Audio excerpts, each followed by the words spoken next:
अरे पिंकी बहन, तुम आ गई। देखो, यही वो छेद है जिसमें तुम्हारा बच्चा रिंकू फंसा हुआ है। पिंकी बहन, तुम घबराना मत। ये दिखने में तो बहुत ही छोटा है, लेकिन एक बच्चे की जान बचाने के लिए मुझे ये जोखिम लेना ही पड़ेगा।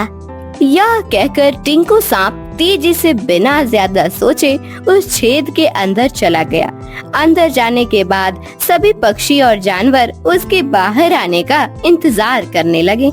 जॉली नामक एक जंगल में टिंकू, क्योंकि उसके जैसा पूरे जंगल में कोई नहीं था।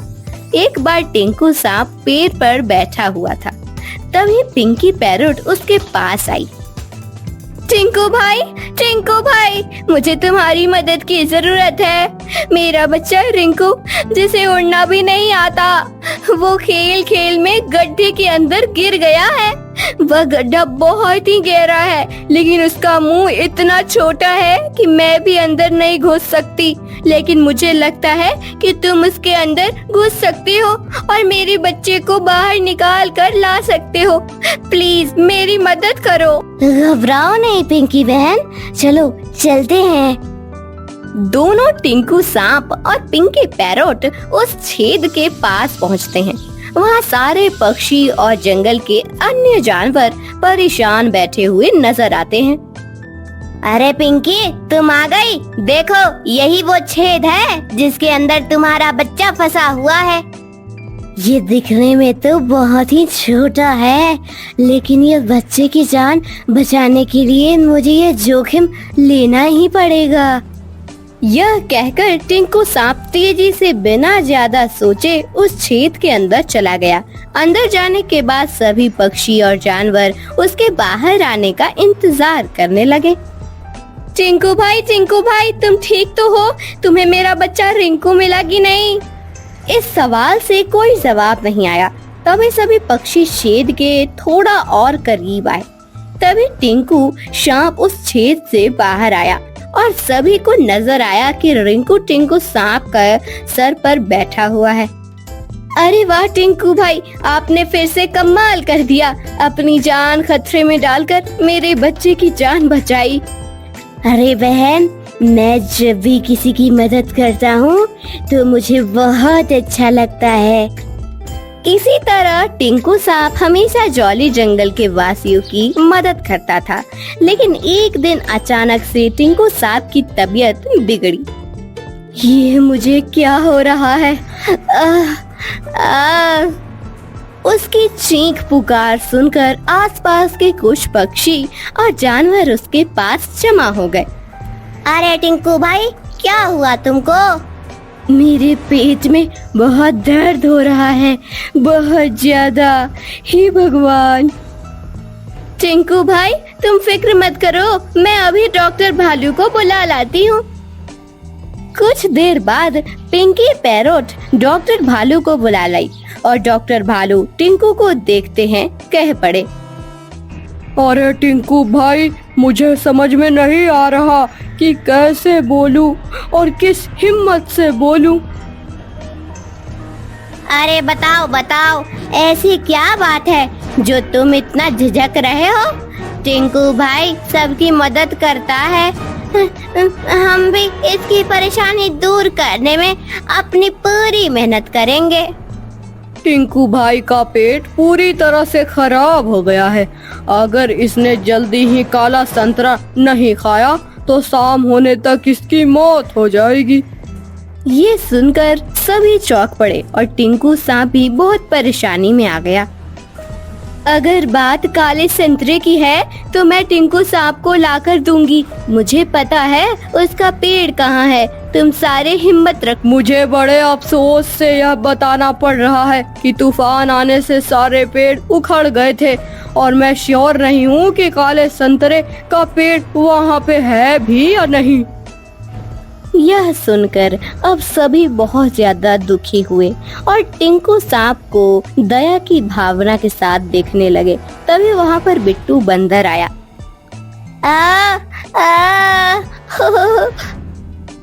अरे बिट्टू भाई, यह तुम्हारी आँख में क्या हुआ?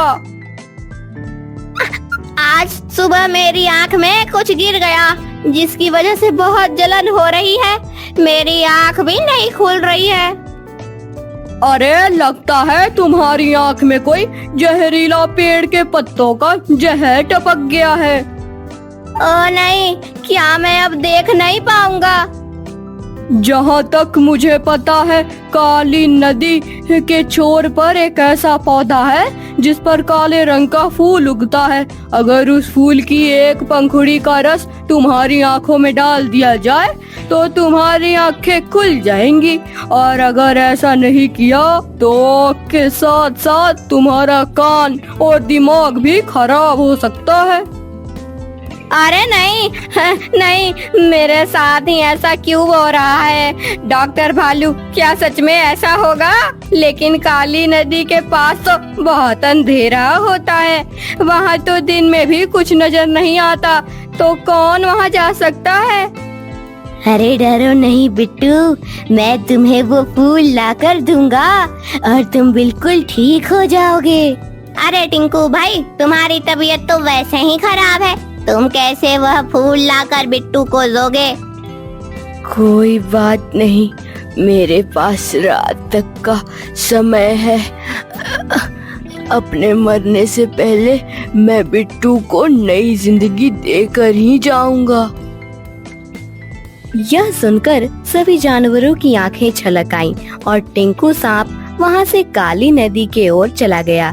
काफी देर के बाद उसको काली नदी नजर आने लगी।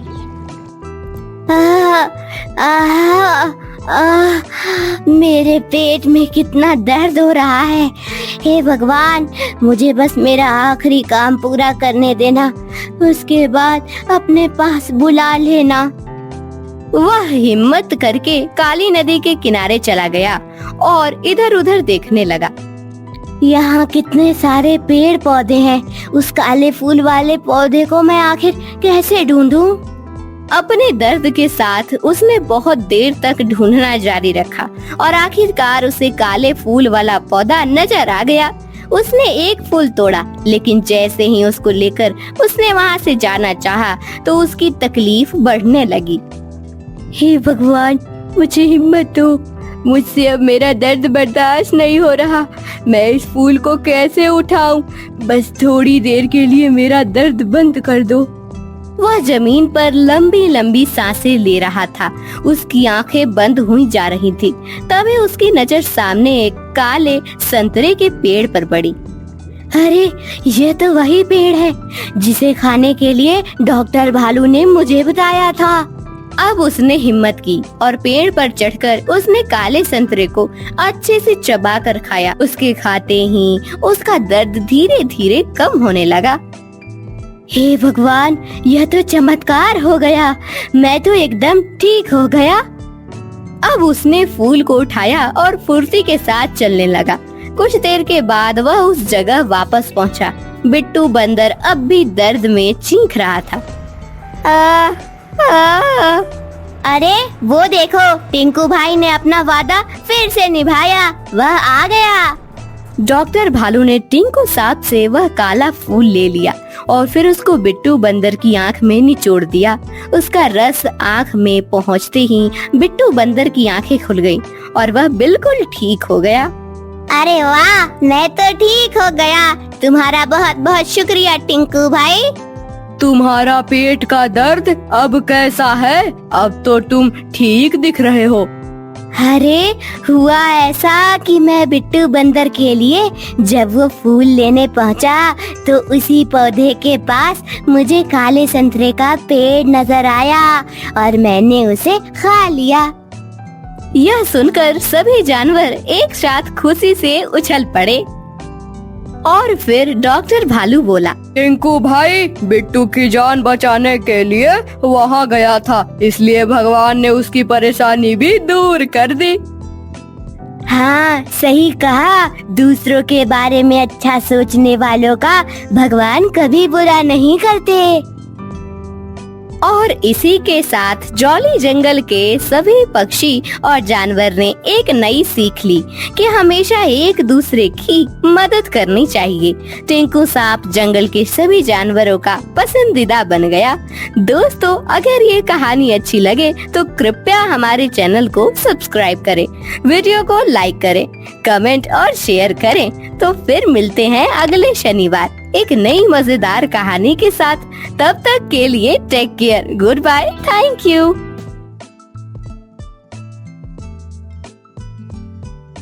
दोस्त, हमने देखा कि तुम ड्रैगन फ्रूट खा रहे थे। हाँ, तो क्या हुआ? तुम्हें कोई प्रॉब्लम है? नहीं, असल में जंगल के सभी जानवर इस फल को खाना चाहते हैं, लेकिन इस तक कोई पहुंच ही नहीं पाता। तुम सारे 1.5 फुट के हो, ये मेरी किस्मत है और मैं पहुंच पाता हूँ।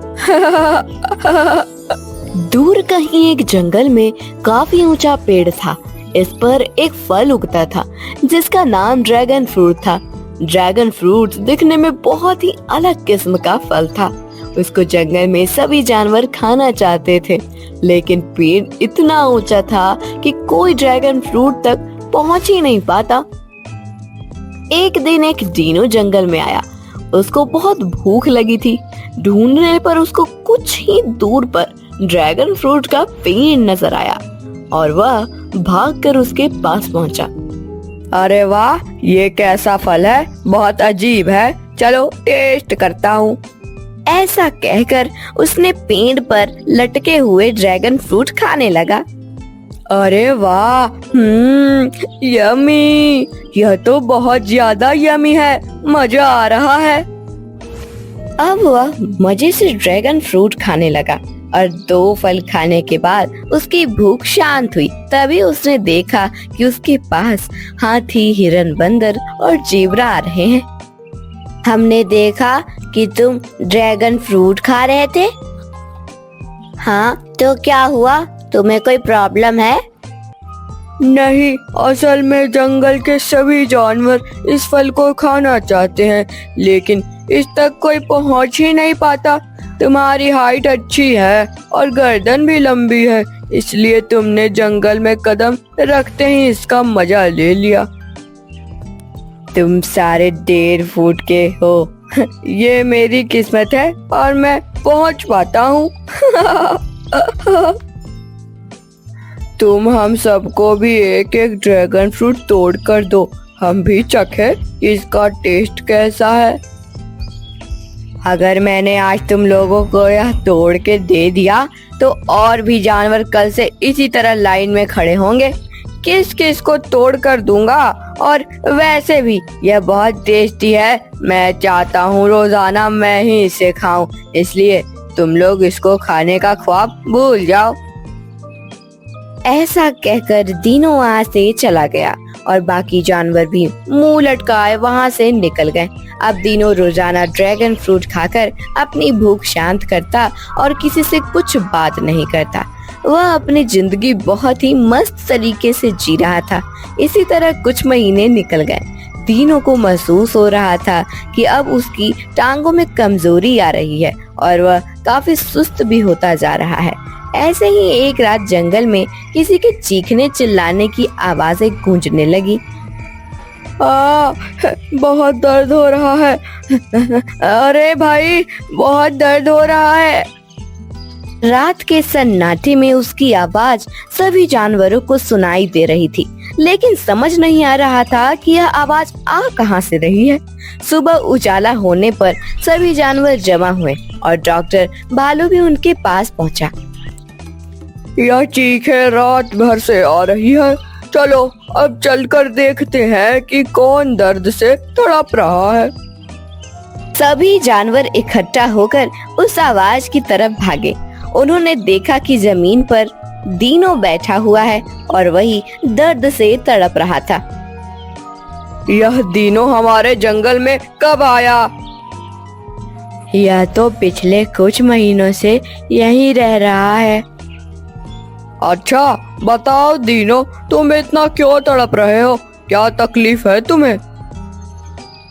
डॉक्टर साहब, कल रात से मेरे पैर में जोरों का दर्द हो रहा है। शरीर में अजीब कमजोरी महसूस हो रही है। मुझ में तो अब खड़े होने की भी शक्ति नहीं रही। अच्छा, तुमने कल शाम खाया क्या था? मैं तो रोजाना 3 टाइम ड्रैगन फ्रूट ही खाता हूँ। अरे भाई, तुम क्या सठिया गए हो? 3 टाइम ड्रैगन फ्रूट? तुम्हें मालूम है ये खाने में बहुत टेस्टी होता है, लेकिन इसमें शुगर की मात्रा बहुत होती है। इसमें कोई संदेह नहीं कि तुम बीमार क्यों पड़े हो। मुझसे बहुत बड़ी गलती हो गई लगता है। मैं कुछ ही घंटों में मर जाऊंगा। इसका एक ही इलाज है, काली पहाड़ी पर उगने वाला नील कमल। वो फूल खाने में बहुत कड़वा होगा, लेकिन उसको खाने के बाद 1 ही घंटे के अंदर तुम बिल्कुल ठीक हो जाओगे। लेकिन डॉक्टर साहब, मैं तो 2 कदम चलने के काबिल भी नहीं हूँ। वहाँ कैसे जाऊंगा? कोई बात नहीं, हम वहाँ जाकर वो फूल लेकर आएंगे। तुम ठीक हो जाओगे दोस्त। अरे हिरन दोस्त, मैं कितना स्वार्थी हो गया था। मैंने तुम्हें एक फल भी तोड़ कर नहीं दिया। तुम मेरे लिए काली पहाड़ी क्यों जाओगे? अरे दीनो दोस्त, तुम इस जंगल का हिस्सा हो। हमारा फर्ज है कि हम तुम्हारी हर तरह से मदद करें। यह कहकर सभी जानवर वहां से चले गए। अब दीनों की तकलीफें बढ़ती जा रही थी और उसको अपने किए पर पछतावा हो रहा था। तभी उसके पास एक पुराना दुश्मन, जो कि एक राइनो था, वो आया। अरे डरपोक डीनो, तुम यहाँ पड़े हो? मुझे लगा ही था कि तुमने जंगल छोड़ दिया है, इसलिए तुमको ढूंढता हुआ यहाँ तक चला आया।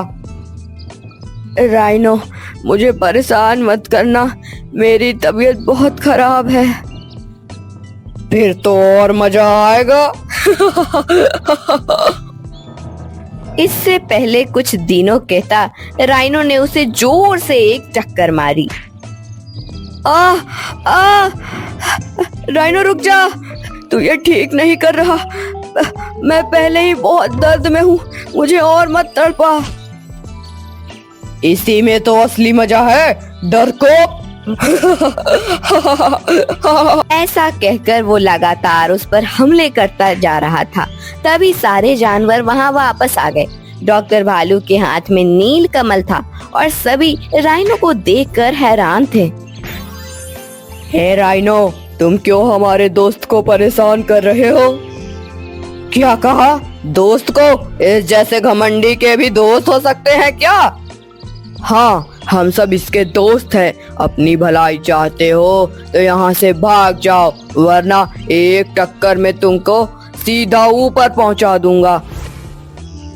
अरे बाप रे, इतने सारे दोस्त, यकीन नहीं होता। अब तो यहाँ से निकलने में ही भलाई है। ऐसा कहकर राइनो वहां से भाग निकला। ये लो दीनो, इस फूल को खा लो। ऐसा कहकर डॉक्टर भालू ने दीनों के सामने नील कमल रख दिया। दीनू ने कमल को खाया। उसके बाद सभी जानवर दीनू के पास बैठे उससे बातें करते रहे। कुछ ही देर में उसका दर्द छूमंतर हो गया और वह अपने पैरों पर खड़ा हो गया।